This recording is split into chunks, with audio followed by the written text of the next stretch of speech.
cut from the show, removed from the show before it opened on Broadway. So that's the main reason why we're rehearsing. Matthew and I have never really kind of rehearsed this talk properly, which we're doing together. So it is a working rehearsal, so please be patient. And then we'll have about a 10-minute break, and then run the first act of the show, have a 20-minute interval, and then the second act. So that's the plan for the next 3 acts, isn't it? But to start with, we have an overture to play for you. But rather than the overture that was in the show when it opened on Broadway, we're going to play the overture that was played when the show was first previewed. And the problem with the overture, and the reason why it was replaced, is that they got 6 bars into the music and started playing a tune from one of the songs that was removed before the show opened. And so they had a problem in that everyone was getting this anticipation of the theme that was never actually heard again on Broadway. So they had to write a new overture for Broadway. It was kind of an oops situation.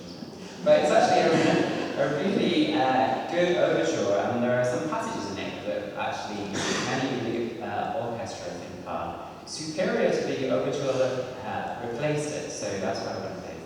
So here we go. The big challenge of the afternoon for me is going to be kind of diving in between musicians to play the piano, and then get back again down the stairs. But anyway, we'll go, won't we? You ready, Matthew?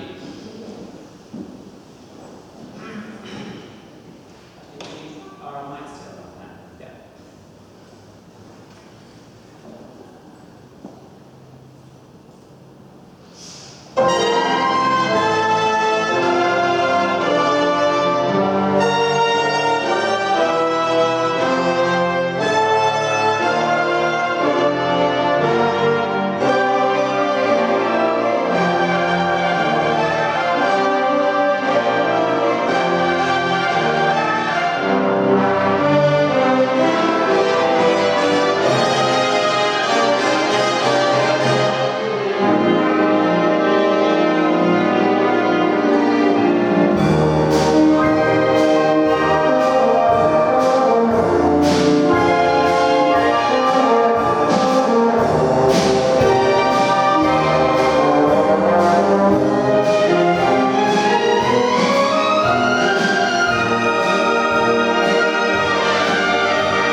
We've got individual staircases.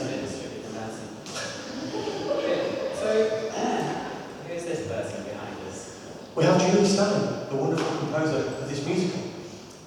Born in London and moved to Hollywood, where he began writing pop songs with various people, including Sandy Kahn. And whilst there, he really wanted to break into Broadway musicals, the two of them together.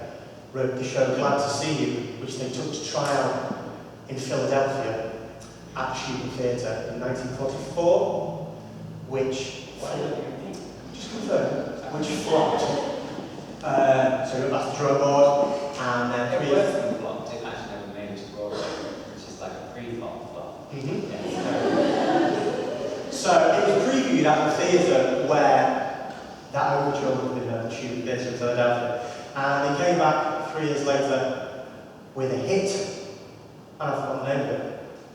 High Button Shoes. High Button Shoes, that's the one. And then from then on, we went on to write a stream of really successful musicals. We had Gentleman Furlongs in 1949, which is considered one of his best. We've got Diamonds Are a Girl's Best Friend in that. And then we had Funny Girl that came about that with Barbra Streisand, fantastic. And then we had Gypsy, and then it all went downhill. He wrote this. This isn't all the way down. No, it's definitely tumbling. It's halfway down. Yeah. So he wrote this show with the lyricist Alice Green and Betty Comden. We have the next slide, please, Jeff. As you can see, they were ready to kill each other. So this lyrical pair have been together longer than any other writing team in Broadway history. They wrote Sing in the Rain, and they collaborated with Bernstein on Wonderful Town, which won their first Tony Award. And On the Town. And On the Town. They were even in On the Town as well as writing. Yeah. Yeah. Carry on. So they wrote this show, Subways of Asleep. Julie Stein reckoned that he was the show he was born to write. And it's based on a book by someone like E.G. Love, which is called Subways of Asleep. Sort of chronicles these tales of sleep, homeless people sleeping on subways. And he made this script and this score, which was actually, I don't think, quite forward thinking, you know, because the people of the day in Broadway theatre, they would be going to see sort of the typical Barbra Streisand love story of Maiden in Love Falls in Love. And the Philly script, the final number we're going to do, Getting Married in the cut numbers, originally the leading lady who's played by Alfred Carden today, Angie McKay, was going to get married at the start of the show to a guy called Stuart Gates. And you know, then she starts taking sleeping pills and sleepwalking everywhere, and it just didn't work. So this tale actually went back to a quite traditional story that Angie's a magazine writer looking for love, and she goes to get this story on these people in the subway, all falls in love. We should explain that the book on which the show is based was actually researched, so that it was a kind of non-fiction book. It was a series of short stories, so it was kind of semi-fictionalized, but it was based on actual homeless people living on the subways in New York. And Stein was attracted to this material because it was about contemporary society. So whereas he'd become famous for writing quite fluffy things like Gentleman Furlongs, which was in the 20s, and a lot of the music is very pastiche, Stein thought that this slightly more serious subject matter, that's also a bit more quirky than things that he'd written before, was actually going to give him more of an artistic outpouring than anything he'd written before. But it all kind of went wrong as soon as the story was changed in the early previews. And so because they took out a whole storyline and a whole character, the whole thing never recovered. And that's basically why the show flopped. Because as soon as that storyline was taken out, the producer got completely panicked about what was going to happen to all his money he'd invested. And so he started taking songs out and demanding new ones overnight, and they started sticking songs in that they'd written for other things. And this whole kind of conception that had been worked on for years, and that Frank Sinatra had bought the film rights for. In fact, grab the next slide. Joe? Sinatra got the film rights for. So there was lots of buzz about it, and everyone thought it was going to be great, and all the people that had invested in it had heard this demonstration record that had made all the songs, and so everyone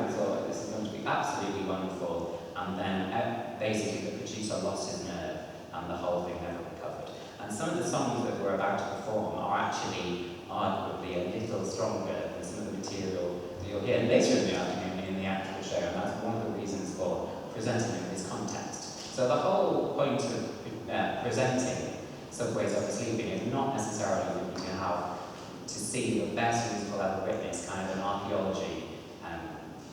archaeological experiment, if you like. This is what this musical is like, that you would otherwise have no opportunity to hear or see other than a few songs that were recorded. So can we move on to our first,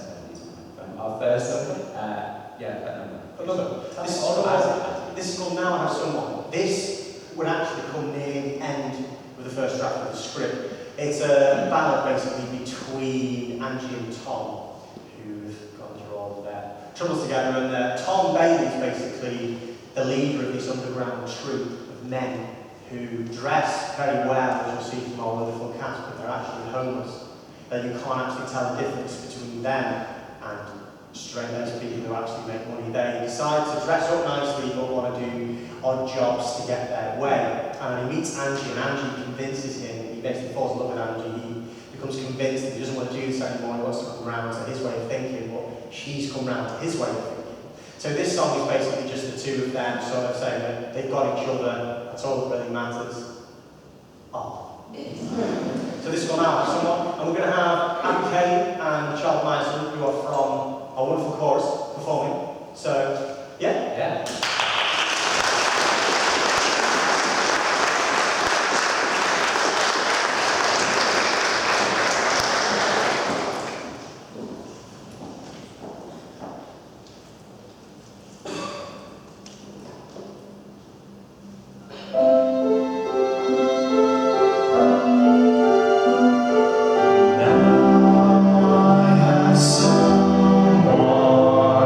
Someone to live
Enjoy that? Yeah. So do you want to comment? You see, I think the song. You know what to comment. So myself and Dom went over the Easter sort of spitballing ideas of what we're going to do this talk. And that song is quite a melody number in that Stein is a rhythm composer. And you'll see with a lot of the pieces, particularly the last two club numbers and a lot of pieces throughout the score, it's all based on rhythm. You know, there's a lot of packed song in there, and it's very 1960s. And there's only one or two numbers that make it to the final Broadway score, which are in fact like that. And I can only think of two goes like me and how to describe the face. Everything else is really rhythmic. It's very 1950s, it's very Rodgers and Hammerstein, who are sort of melody composers. So that's probably one reason why this was took out. However, it makes a lot of sense for the story. It's rather pretty and wonderful, but it's also quite a generic song title. So maybe that would be another reason they decided, because it would be, you know, this, we could crop this up in another show. But the music isn't that generic, actually. Or no, it's You wouldn't listen to that, even I, as an expert, wouldn't necessarily listen to that and think, oh yes, that's by Julie Stein, whereas some of these other numbers I could probably guess. yeah. And it's because it's a more harmonically rich number than perhaps we associate with. Because he wrote very quickly and very easily, and so a lot of his collaborators said that he just kind of threw all this music at them rather than developing. But actually with this piece, I think the score is comparatively quite extensively developed, at least in its pre-Broadway version, before the producer approached it. And the producer was a man called David Merrick, who was so hated in the profession that he was known as the Abominable Showman. And that's the title of the official biography of him. And when Hello Dolly opened 2 years after Subway to the Sleep Thingy, eventually became the biggest hit of the 1960s.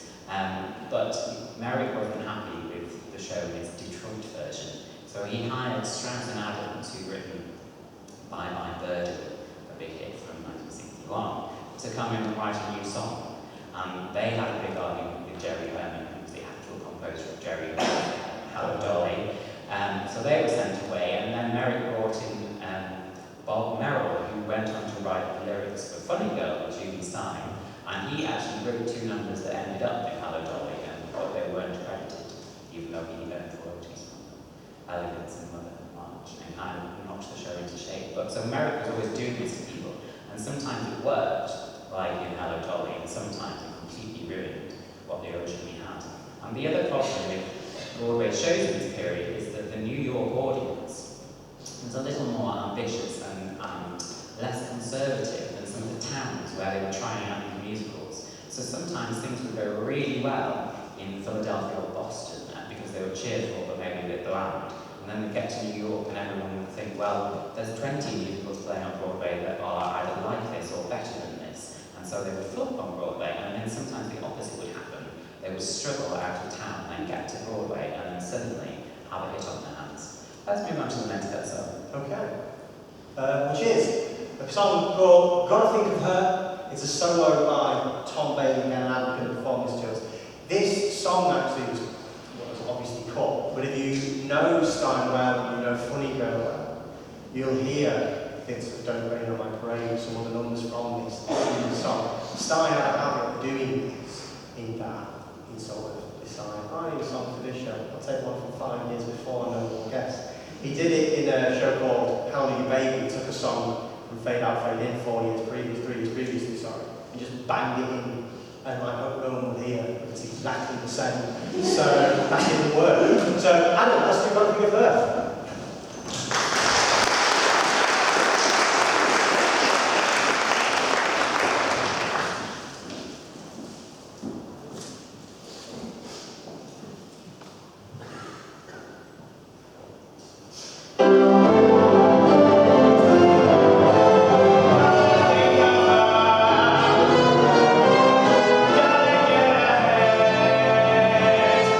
Get breakfast first.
So that number, he is basically, they've just sung a number which is in the show, Comes Once in a Lifetime, where they're both saying they'll live today and live for the day with one another.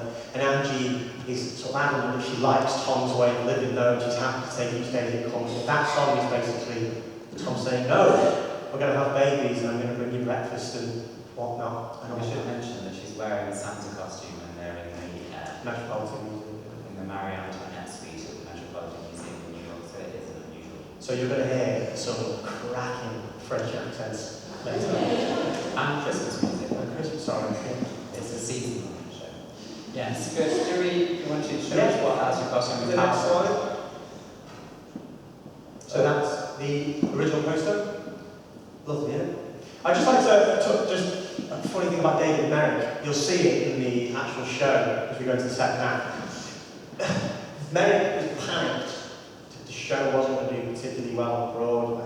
So he consulted his press agent, Harvey Sailerton, and came up with this one of the most infamous publicity stunts in history, wherein he rang up people with the same names as critics, got them to come to the press and make up reviews. So the reviews are literally, and they were all lifted from the show, so there's reviews like, without doubt, this is the greatest musical ever, and then people, it's on the other one. I stupidly left it off, I'm sorry. So he's a good man. Next one, please, yeah? That's just the cast list. And credits. Next one, Jay. Next one, Jay. Okay, there we go. And so here is just, so for this whole thing, I basically created a critical edition of Score of Subway Singing, which is a performance text of the show. And I've been using various sources from 3 different archives of the US, Texas, Library of Congress, and New York. I think, yeah. And I've been sifting through and I've been going through the individual parts, the scripts, different cuts of songs, different parts of the scripts to make an edition which best represents the show as it was on Broadway. And what we have an example here is the script from Philadelphia. So this is just before that is the Getting Married lyrics. So that script. I just thought you'd like to see that. The whole character is Stuart Scott. The whole so page character. 9. Good fun. If you have any grants in here, that's all to come. Next one, please. And this is just an example of the script I've been using. This is from the song Girls Like Me. Next, please, Joe.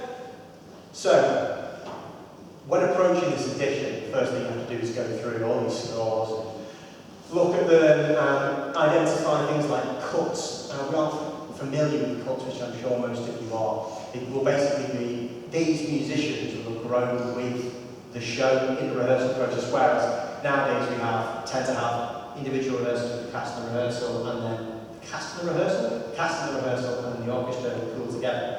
The musicians have grown with the show, so they've known. So basically, in a rehearsal, for example, you see the bottom of the piece there, it's a little dash through it. You see the faint scrap on the side. That would have literally been, that's a performance pencil mark from the 60s, and the MD and the director would have said, scrap that, and then they just judged it and cut the thing out. So what I can do is going through, finding these cuts to try and make this edition as close to what the score represents. So if we go to the next slide, please, Joe. That's the overture now. It's a little small, yeah. We'll take it. But it is, that's the overture. But with the editing process as well, what's really quite interesting is the instinct when looking at page. If we go to the next slide, please. Jay. The notes that are firmly in black are the copied out notes, and the instinct is to go straight for them. Now this is from a number called Ride Through the Night, which is one of the most well-known songs, and it's so hard. Now, for some of you who don't read music, I apologise, but in the top 4 bars down this side, we have this repeating theme that goes round, and out of that, Tom Bailey has the pitch to take us into bar 5. And if we look at the string part next to it, so this side here, we can see that over the 4, there's a cross and then this note with dashes. And what they wanted there is it's things like this I've been trying to look for, is things that make the performance easier. They've hashed all this for people just starting with some tremolos and strings really tense that you'll hear, which is easier for them, the performer, to pitch out and perform. Does that make sense? Yeah? Okay. No, it doesn't. So that's basically what my addition's been, and it's sort of what you will hear is the addition. It's all good fun, isn't it? It is all good fun. So the show hasn't been revived since 1962 when it closed on Broadway, apart from in 2009, a very small theatre company in New York did a kind of rehearsed reading, which is piano. So it's the first time that the score has been played with an orchestra since 1962. And the reason for that is not that the score is dreadful, but that after all these months of cutting and writing all of the parts, there was no national tour. It didn't go on tour after the Broadway production, which is what often happened. So there was no revival very soon after the Broadway production. And then, because the scores were in such a terrible condition, it literally couldn't be revived unless the editorial work of the sort that Matt's been doing had been done, because nothing matched each other. The violin part would have 8 extra bars, and some parts would be missing. So the process has been quite long, and this is where sort of academia is a good home for this kind of project, because it requires someone with editorial skills to understand what the sources represent in order to make something practical like a performing edition. So this example here is where clearly the composer had originally written a very pretty introduction, but it didn't work for the leading man, who was not a musician. He was called Sidney Chaplin, and he Half-brother of Charlie Chaplin. was he son? Well, okay. Whatever, he was related to Charlie Chaplin in some way, and really not a musician or singer. So with this very complicated introduction going on, he just kept missing his entry. So they literally scrapped all the introduction and just had a single note playing, and then as soon as he started singing, everyone else joined in. And this has been the process of editing to try and create something that's practical rather than something that's very dry. So if the edition just represented the kind of pre-rehearsal version of the score, it wouldn't be very practical to perform. And even though there are markings on top of the original score, that doesn't mean you should go back to some kind of original intention. You need to create something that's living, and that's why Matt's made all of these kind of choices to go forward, something slightly later than the very first original version. And it's ridiculous, these scores. I wish I'd put a proper example, but you have some of these scores which are like fully copied out, and then a cellist will just decide, I don't like any of these, and then scribble everything out and pencil it and faint things. And the cellist in particular from the actual show hated it so much that over certain pieces they crossed the piece out, the title, and given it their own name. So like Coffee Walk, which is a cut number, they've just changed to Coffee Break. And then next to it they put like the minutes near to the end of the show, and he's like, I just can't wait, I just can't wait to get out of here. And it's really funny. And if we go, Jake, we go to the next slide, please. So that piece just explained before, with the tremolo at the start, which makes it easier for our lovely Tom Sidney to pitch out of, and he never misses it, do you, Tom? Yes, well, I was just going to read out a couple of quotes from the actual review. So the sort of critics that have been brought in by the producer said it should run for years, and it's the best thing we've heard in ages. But then the actual critics had other things to say. Walter Kerr in the Herald Tribune said there are at least 18 dancing Santa Clauses in subways after sleeping, and only one is missing, the real one. The old boy with the bag of presents seems to have skipped Adolph Green, Betty Comden, and Julie Stein this year. And then John McClane in the journal American said there is nothing highly hilarious or entertaining or remotely believable in this hoped-up kingdom of vagrants who infest the city.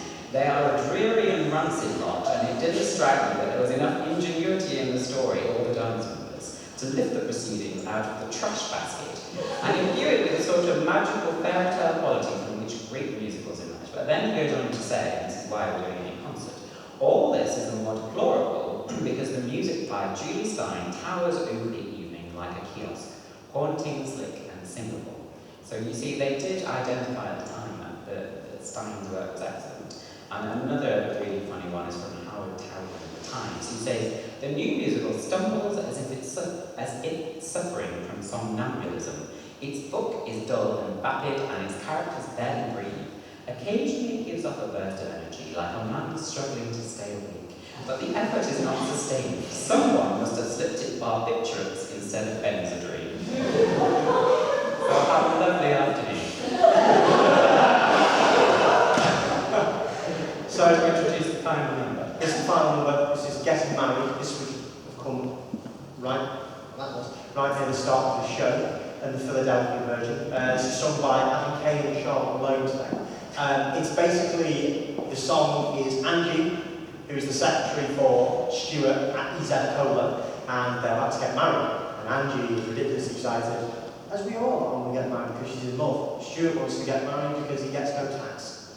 And you get this contrast of basically he just wants a mother, really, and he says it, I need a mother. And that's what we hear. But this number, actually, the theme through it, which you'll hear,